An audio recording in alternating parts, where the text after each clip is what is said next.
Now, when I made my YouTube channel, people thought, like, you know, they think people are how they perceive them to be, and they compare them to themselves. They always say, well, I know what I would do in that situation. So they would assume the other person is the same way. I didn't do this for money. So people wonder why I just don't toe the line. Just make puff pieces. Just send up to everybody. And you would be great. Like, I've had some people that's the higher ups were telling me, like, this is why so-and-so doesn't talk to you the way he used to.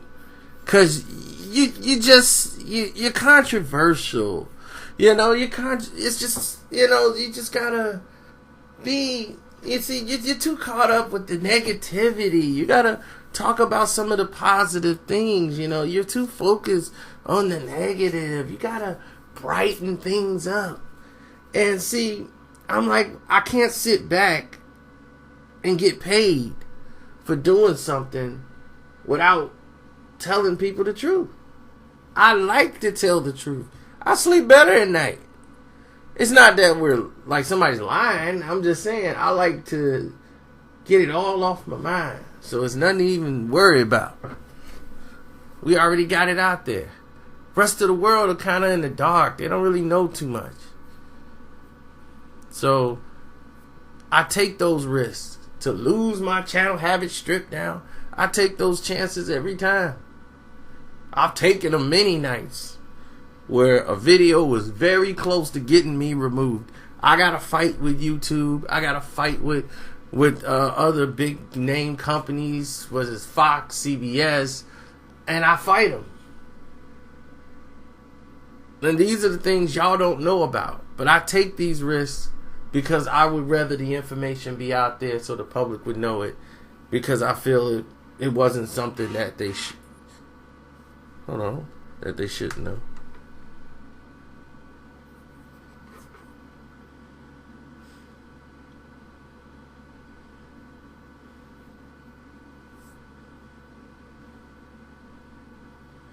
Okay. Alright. You know, and the things I say are not too favorable to those people that you may like. So you're going to defend them. And that's fine. People have to learn to accept other people's criticism of other things.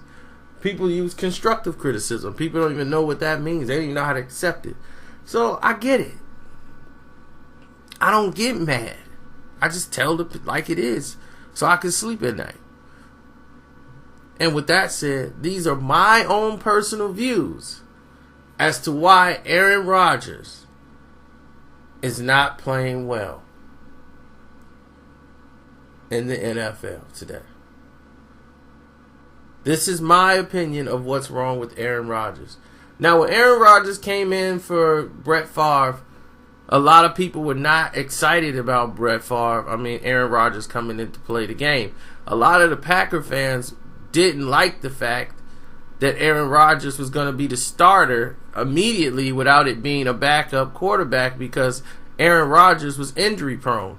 Every time they let him come in for Brett Favre, he ended up getting hurt. He would break an arm or break a leg. He'll come in for like 2 plays and would get injured. So he wasn't looked at as a durable quarterback. So people were wondering, like, why in the world are we bringing in Aaron Rodgers as our starter and we're not looking at other people?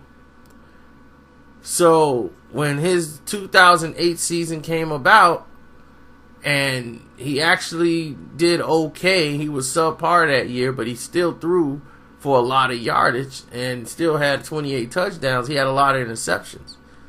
He was able to shave his interceptions down and maintain 100+ rating, not to mention his extraordinary 2011 season in which he had a quarterback rating of 122 with 45 touchdowns that year. Then he came back with 39 touchdowns. That's when they thought Aaron Rodgers was the most explosive thing they've ever seen. He was told, people were saying he's better than Brett Favre. and how many Super Bowls are they going to win. But they've only been to one Super Bowl with Aaron Rodgers. One Super Bowl. And he collapsed when they needed him the most in 2014.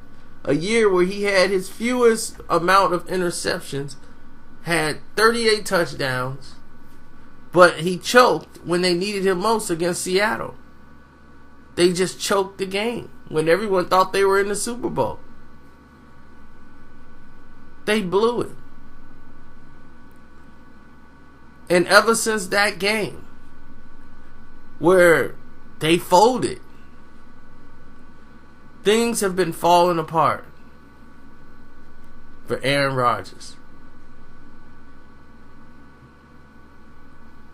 Now, people want to understand, like, what happened, or what do I mean? What was going on? Because, the players that were on the Green Bay Packers, the majority of them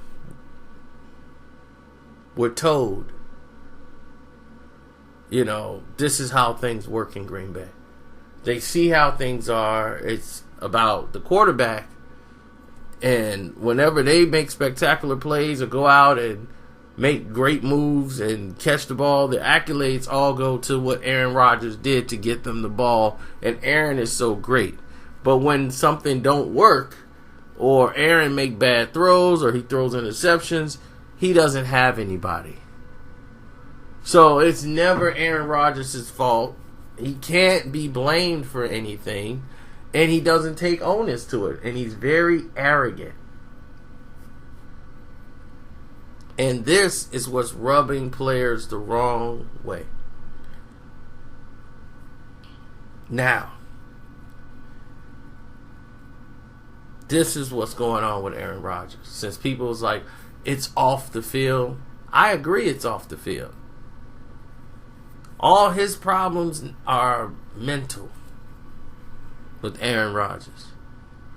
Aaron Rodgers is very, very meticulously irritated by small little things that normal men don't care about. He cares that people look at him as tall and don't tell him that he looks short for his height. It irritates him and bothers him. And in 2013, it was an enormous, big explosion as to what happened with Aaron Rodgers when he and his roommate and business manager at one time, Kevin, who was his right-hand man, also came out and stated that Aaron Rodgers was in the closet and they had been lovers. A statement that was made by him that was eventually taken care of, removed, but you can't really remove things from social media. They have a way of rearing their ugly heads back up. And people was like, what? Then you had, at the same time, the reason why the infighting was going on, and people didn't even understand it, was Aaron Rodgers' relationship with the Milwaukee Brewers player, Ryan Braun. They were very close. They spent a lot of time together. And the Kevin guy became jealous of what was going on with Aaron and Ryan Braun, which led people to suspect that those two were a little bit more than friends. And the press started making big deals of it. Those two went into a restaurant together. And once Ryan Braun got caught doing steroids, Aaron Rodgers was betrayed because he felt he lied to me, to my face. And it's just, it just hurt me so much that my friend lied to me. But press clippings are starting to come out where people are scratching their heads and looking at them as a couple more than just friends. Like, something's weird going on with Ryan Braun and Aaron Rodgers. It's more than just we're business partners and friends. It was a little bit weird. So what happened is Ryan Braun decides, I need to get married. So he goes and marries Larissa Fraser, a Canadian model. And I've told you about athletes and the modeling system. Okay, so we understand that. A Canadian model who basically plays her role, poses in lingerie, and plays her position. So there's no questions asked about Ryan Braun. She's going to have his babies. She's going to keep her mouth shut. And he can live any type of life that he wants. But Braun and Aaron Rodgers, who were best of friends, visited ball games, hung out at each other's houses, and spent a lot of time together. A lot of time together. The pressure was coming down on Aaron. The clock was running out. So now it was time for Aaron Rodgers to get hitched. Aaron goes against all of his family's beliefs, his trust, everything that they said, and goes ahead and starts dating. He goes out and does an interview first that almost crippled him. I love women, and the interview was so unbelievable. It was like no one would believe anything that he said. And the attention was on Aaron Rodgers' personal life more than his life on the field. And he had a girlfriend he was supposedly dating, some other model, that didn't get a lot of attention, and that wasn't going to work. So his agency did it where he can get hooked up with another known actress in Hollywood, Olivia Munn, where they can get introduced, and this agreement was made that Aaron and her would get married and be together and engaged, and they were each other's beards, allegedly. So what happened was, no one was real. Everybody was looking at it a little skeptical, even though now it's like, well, we could put this to bed. Aaron's with her. The internet wasn't really putting it to bed. And then the family didn't want this move to happen in the first place.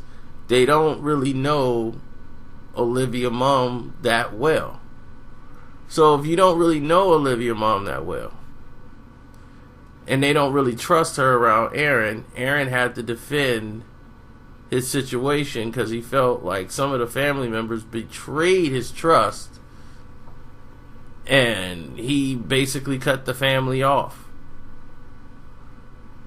and hadn't spoke to him since he's made this move because he felt like this situation with his former manager or whatever, and that certain family members were leaking things to the press about his personal life, which they weren't. His parents never did, and neither did his brother. So his concern over this and everything surrounding it, after he choked in December of 2014, when he decided to split from his family during the playoffs, and with Olivia Munn, his play has plummeted. It has completely plummeted. Last year was a dismal season. Even though he had 31 touchdowns and only 8 interceptions, he had a passer completion ratio of 60.7 with a passer rating of 92.7. Now, I'm going to tell you inside of those numbers, everyone's going to say Jordy Nelson wasn't there. He missed Jordy. Because it's never Aaron Rodgers' fault. It's always Jordy wasn't there. So this is why Aaron is looking so bad. He has no one to throw it to. As if those other guys on the team, they don't know how to run a route and they don't know how to catch a football. They've never played before. They just got drafted in the NFL, but they don't know how to play. So what is Aaron supposed to do? Right? So he has miracle comeback victories, Hail Marys at the last minute, where he just chucks the ball in the air and someone catches it, and everybody forgets how terrible he played the entire season. Then when they get blown out in the playoffs and get destroyed and crushed, and people are like, wow, that's okay. We'll be back next year, and we got Jordy Nelson back. Now they got all the pieces they want. They got Lacey coming in shape. They got Jordy Nelson back. This is it. 2016, the return of the Packers. I knew. I said, he's done. And then Jordan Rodgers, his brother, comes out publicly and says, we don't really talk to Aaron Rodgers. He hasn't talked to the family in like 2 years. We don't really have a connection. And it shocked everybody because the rest of the world really didn't know what was going on between the two. He's returned Christmas gifts back to his mother and father. He has not been happy since this union with Olivia Munn. And I think the problem is more mental. This year is more obvious than all. He's missing passes. They say, well, they don't have an offensive line to protect Aaron Rodgers. Aaron Rodgers has like one of the most highest times in the NFL. I mean, behind the pocket, he has like a good 4 seconds to 5 seconds to get rid of the ball. And he creates more time, and he still is missing passes. He's selling the ball over people's heads. He's throwing the ball in the dirt. He's not. Before, he was threading the needle and getting those balls in there. Now, those balls are being intercepted. He's not reading the defense. Guys that's right there, they fooling him easy. This is mental. It has nothing to do with a physical ailment. This is a mental process of a guy who is unsure of himself on the field. In my whole estimation and in my own personal opinion, I think if he came out of the closet, he would be playing a lot better. He thinks it's the end-all, be-all of people judging him and looking at him, and it'll put him in an uncomfortable space. I just feel, in my own personal opinion only, that if he came out of the closet and opened up to what I think he truly is, he would play a lot better. It would be more like relief. And he can go back to playing the style of football that made him successful.